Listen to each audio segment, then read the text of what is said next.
မင်္ဂလာပါဒီနေ့ကျွန်တော်ပြောပြမှာတော့ကျွန်တော်တို့ Toonweb software လေးကိုသုံးပြီးတော့ဗောနော်ကိုယ့်ရဲ့ပုံလေးတွေကို cartoon ပုံလုပ်မယ်ပြီးသွားရင်ကျွန်တော်တို့ကိုယ်ပိုင်ဒီ logo လေးဗောနော်ဒီကျွန်တော်တို့ပြန်ညာမှာပဲသုံး YouTube မှာပဲဖြစ်ဖြစ်ဒီတခြားဗောနော်ကိုယ့်ရဲ့ profile မှာပဲတင်နေသုံးလို့ရတဲ့ဒီကိုယ်ပိုင် logo ဒီဇိုင်းလေးဘယ်လိုမျိုးဆွဲမလဲဆိုတာကျွန်တော်ပြောပြပေးသွားမှာဖြစ်ပါတယ် Okay ကြည့်အောင်ဒီဟာလေးလုပ်ဖို့ဆိုရင်ကျွန်တော်တို့ software နှစ်ခုလုပ်မယ်ဗောနော်ဒီ Toonweb ဆိုတဲ့ software လေးရယ်ဒီ Pixellab ဆိုတဲ့ software လေးရယ်ဗောနော်ဒီတော့ဆို software လေးကကျွန်တော်တို့ Play Store မှာရတယ်ဒါပေမဲ့ကျွန်တော်တို့ဒီ Play Store မှာရတဲ့ဟာကကျွန်တော် Premium version တွေသုံးလို့မရနိုင်ဘူးပေါ့နော်။ကဲလို့ဒီ Premium version တွေသုံးလို့ရတာလိုချင်တယ်ဆိုရင်ကျွန်တော်ရဲ့ Facebook page ကို CB မှာလာပြီးကြည့်လို့ရတယ်နော်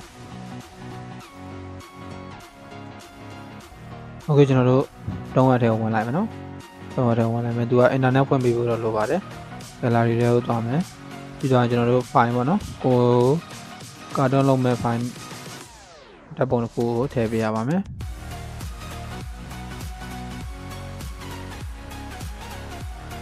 သူကဒီအပေါ်ပိုင်းပဲရတယ်ဗောနော်အပေါ်ပိုင်းပဲရတယ်ပေါ်ပိုင်းဥစ္စာတွေပေါ့အရင်ဒီအောက်ဘောလုံးပါတာကျွန်တော်ရှင်းပြပါမယ်အဲဒီနေ့လေးလူတစ်ပိုင်းလောက်ပါနေလို့ဆိုရင်ဒီမြင်းလေးကိုစိတ်ကြချင်းလို့ရအောင်နော်โอเคပြီးသွားပြီဆိုရင်ဒီအောက်က create cartoon ဆိုတာလေးကိုနှိပ်လိုက်မယ်ဗောနော်အဲဆိုရင်ခဏလေးစောင့်ပေးလိုက်ပါ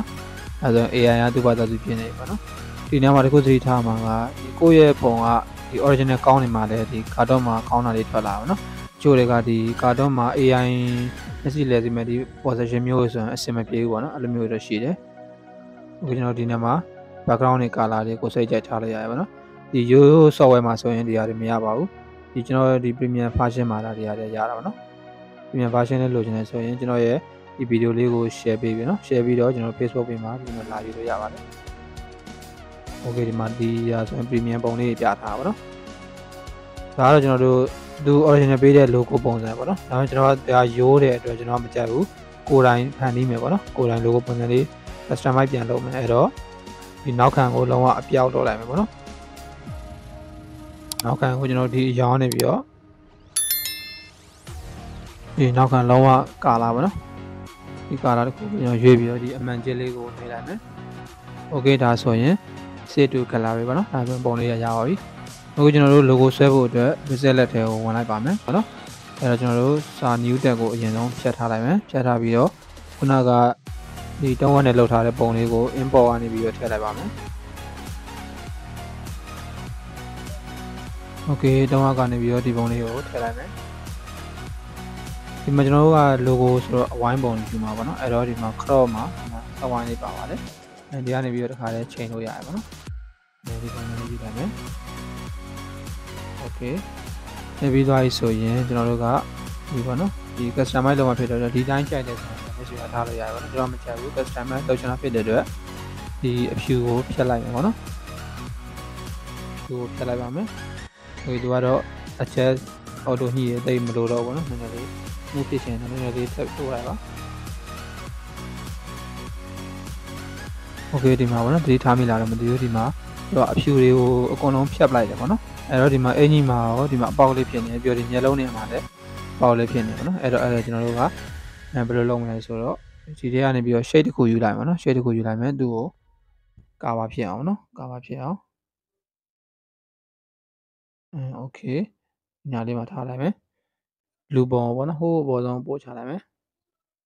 Okay ဒါဆိုအဖြူလေးကအောက်ကရောက်သွားပြီပေါ့နော်ဒီဗဇနာကြံနေသေးတယ်ဗဇနာကြံနေသေးတယ်ကျွန်တော်ဒီ shade နဲ့မသုံးတော့ draw နဲ့သုံးလိုက်တော့မယ် Okay draw သွားပြီးအဖြူလေးကိုယူပြီးသွားရင်ဒီဗဇက်နေရာလေးမှာ6ချက်လိုက်ပါနော်Okay ပြီးသွားပြီဆိုရင်ဒီကောင်လေးကိုခုနလေးပဲလူရဲ့အောက်ကိုပို့လိုက် Okay ဒါဆိုရင်အဆင်ပြေပါပြီနော်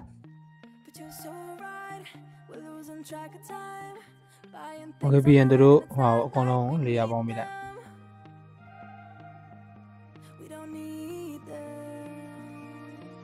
Okay ရပါပြီဆိုရင်ဟိုမှာစဝိုင်းပုံလိုချင်တာဖြစ်တဲ့အတွက်ကျွန်တော်တို့ shade တစ်ခုယူမယ်ပေါ့နော် shade တစ်ခုကိုစဝိုင်းတစ်ခုယူလိုက်မယ်ပြီးရင်ကျွန်တော်တို့ကိုကြိုက်တဲ့ color ပေါ့နော်ကျွန်တော်ရဲ့ theme color ကတော့ကျွန်တော်ကဒီလိမ်မော်ရင်းရောင်လေးဖြစ်တဲ့လိမ်မော်ရင်းရောင်လေးကိုနည်းယူလိုက်မယ် Sorry ဒီနေရာမှာဒီအင်ဂျင်နဲ့အယောင်ဆင်နေပေါ့နော်အဲအယောင်ဆင်နေဖြစ်တဲ့အတွက်ကျွန်တော် ဒီမှာရင်းအောင်မတုံးတော့ဘူးအပြာလေးကိုတုံးလိုက်တော့အပြာဒီအောင်လေးကြိုက်တယ်ပေါ့နော်အဲ့တော့ကျွန်တော်အပြာလေးကိုတုံးလိုက်မယ်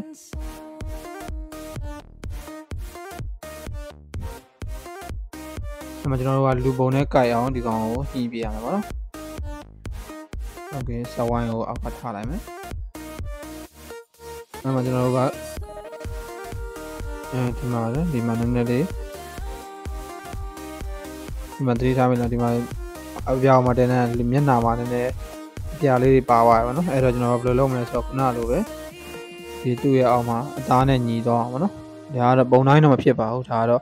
ဒီတချို့ပုံတွေမှာ AI ဖြတ်တဲ့အခါမှာပါသွားတာပေါ့နော်အဲ့တော့ကျွန်တော်တို့ကဒီသူနဲ့ကြိုက်အောင်ကျွန်တော်အသားရောင်လေးယူမယ်ပေါ့နော်အဲ့ကျွန်တော်အသားရောင်ဘယ်လိုယူမလဲဆိုရင်ဒီမှာပေါ့နော် color copy ကူးမယ်ဒီအပေါင်းလက္ခဏာလေးကိုထောက်ပြီးခဲတံလေးကိုထောက်ပြီးတော့ဒီမျက်နှာမှာပါတဲ့အသားရောင်လေးကိုယူလိုက်ပါမယ်โอเคဒီရောင်လေးပေါ့နော်အဲဒီရောင်လေးရပြီဆိုရင်ကျွန်တော်ဒီမျက်နှာနေရာမှာဒီဆွန်းဆွဲလိုက်မယ်ဆွန်းဆွဲပြီးတော့ဒီနေရာလေးမှာချစ်လိုက်နော်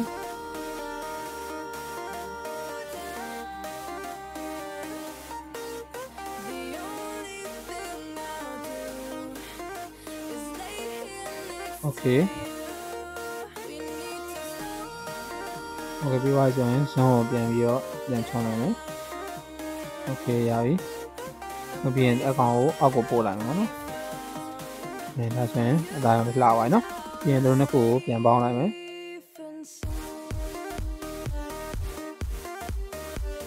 ဒီအဆင့်ကကျွန်တော်တို့ခုနအတိုင်းလောက်ခဲ့အောင်ပါနော်ခုနကျွန်တော်မမြင်လိုက်တော့ပါအခုကကျွန်တော်တို့ဒါဆိုရင်မပေါ်တော့ဘူးနော်ဒါဆိုရင်စဝိုင်းပုံလေးဟိုတလူနဲ့နည်းနည်းလေးညှိမယ်ပါနော်ဒီခေါင်းထွက်တဲ့ပုံစံလေးကြိုက်တဲ့အတွက်ဒီခေါင်းထွက်တဲ့ပုံစံလေးယူမှာပါနော်ဒီသူကိုဟိုတက်အောင်နည်းနည်းလေးထည့်ပြလိုက်မယ်โอเคပြီးတော့ကျွန်တော်တို့ကဒီလူပုံမှာစတုတ်ထည့်မယ်ပေါ့နော်စတုတ်ကတော့ကိုကြိုက်တဲ့အရောင်ထည့်ပါဒီရောင်အဖြူစတုတ်လေးကြိုက်တယ်ပေါ့နော်โอเคရပါပြီဆိုရင်ပြီးရင်ကျွန်တော်တို့ကဒီနောက်က အပြာကိုလည်းစတုတ်ထည့်ထည့်မယ်ပေါ့နော်နောက်က အပြာရောင်လည်းစတုတ်ထည့်ထည့်မယ်ဒီမှာတော့ကျွန်တော်အမဲလေးကိုထုံးလိုက်ပါမယ်โอเคရပြီโอเคရပြီဆိုရင်ကျွန်တော်တို့စာရေးမယ်ပေါ့နော်โอเคပြီးသွားပြီဆိုရင်ကျွန်တော်ဒီကောင်ကိုတရားပေါင်းလည်းရရပါတော့ထပ်ပြီးပြင်ရင်သေးရင်တော့ကျွန်တော်တို့မပေါင်းသေးဘဲနဲ့တော့ခတ်ထားပါဟိုကျွန်တော်ကတော့ထပ်ပြီးတော့ပြင်စရာမရှိတော့ဘူးเนาะမရှိတော့ကျွန်တော်လေယာပေါင်းလိုက်တော့မယ်โอเคပေါင်းပေးလိုက်ပါဒါဆိုရင်လေယာတစ်ခုလည်းဖြစ်သွားပြီပေါ့နော်ပြီးသွားပြီဆိုရင်ကျွန်တော်တို့နောက်ခံပေါ့နော်နောက်ခံကတော့ကိုကြိုက်တဲ့အရောင်ထည့်လို့ရပါတယ်ကာလာထည့်ခြင်းတော့ဒီဘက်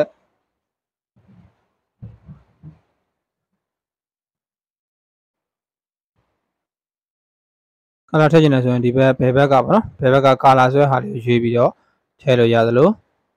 ကျွန်တော်တို့ဒီဘက်ပေါ့နော်တကယ်လို့နောက်ခံပုံနေပေါ့တခြားဒီကိုပုံတစ်ပုံထည့်ခြင်းနဲ့ဆိုရင်တော့ဒီဘက် front gallery ဆိုကနေပြီးတော့ဓာတ်ပုံရွေးထည့်လို့ရပါတယ်ဟုတ်ကဲ့ကျွန်တော်တို့ကာလာပဲထည့်ရတယ်မပြောင်းတော့ဘူးเนาะဟုတ်ကဲ့ကျွန်တော်တို့ကာလာရပြီဆိုရင်ကျွန်တော်စာရေးမယ်ပေါ့နော်ပြီးတော့ကျွန်တော်တို့နာမည်တစ်ခုရေးမယ်ပေါ့နော်ကိုကြိုက်တဲ့နာမည်ရေးလို့ရပါတယ်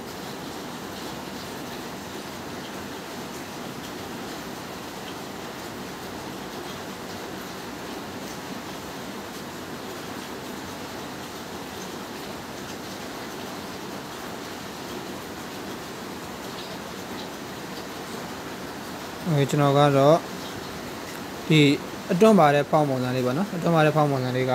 ဒီလိုများအမေးများတယ်ပေါ့နော်အဲ့ဒါလေးကကျွန်တော်ဖောင်းနာမည်လေးကိုဒီ link ချပေးမယ်ဒါမှမဟုတ်နာမည်လေးလည်းရေးပေးထားမယ်ပေါ့နော်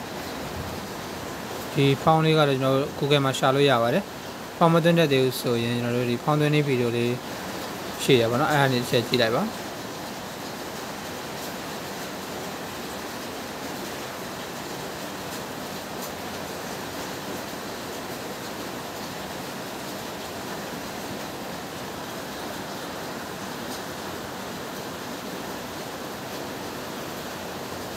ဟုတ်ကဲ့ဒီကောင်လေးပေါ့နော်ဒီကောင်လေးကျွန်တော်တိတ်မကြိုက်ဘူးခုနဖောင်းလေးပြန်သုံးလိုက်မယ်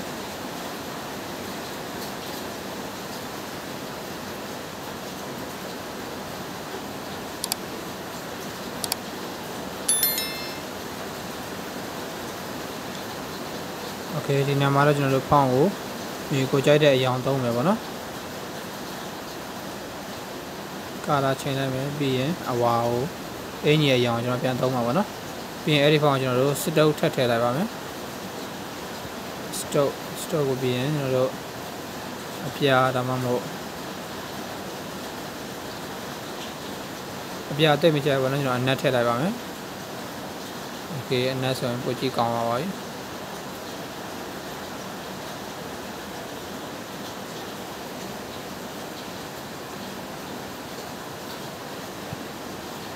โอเคပြီးသွားပြီဆိုရင်တော့ကျွန်တော်တို့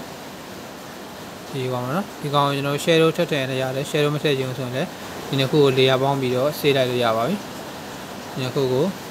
layer ပေါင်းလိုက်မယ်โอเคဒါဆိုရင်နောက်ဆုံးပဲကျွန်တော်တို့ short တဲ့ logo လေးတစ်ခုရပြီပါနော်โอเคပြီးသွားပြီဆိုရင်ကျွန်တော်တို့ကဒီတခြားနေရာမှာပြန်သုံးခြင်းနဲ့ဆိုရင် PNG အဖြစ်စေမယ်ပေါ့နော်ဒါဆိုရင်ကျွန်တော်နောက်ခါမှာပါတယ်တခြားနေရာတွေမှာပြန်သုံးလို့ရပါတယ်ဒါလိုကမသုံး profile မှာထားခြင်းနဲ့ဆိုရင်တော့ကိုကြိုက်တဲ့ color or image ထည့်လို့ရပါတယ်โอเคကျွန်တော်ကတော့ save လိုက်ပါပြီ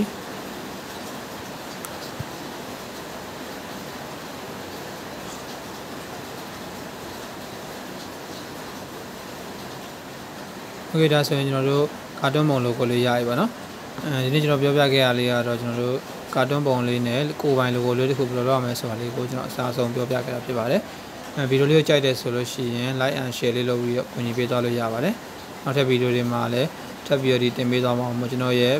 channel လေးကို like and subscribe လေးလုပ်ခဲ့လို့ရပါတယ်โอเคအားလုံးကိုကျေးဇူးတင်ပါတယ်ခင်ဗျာ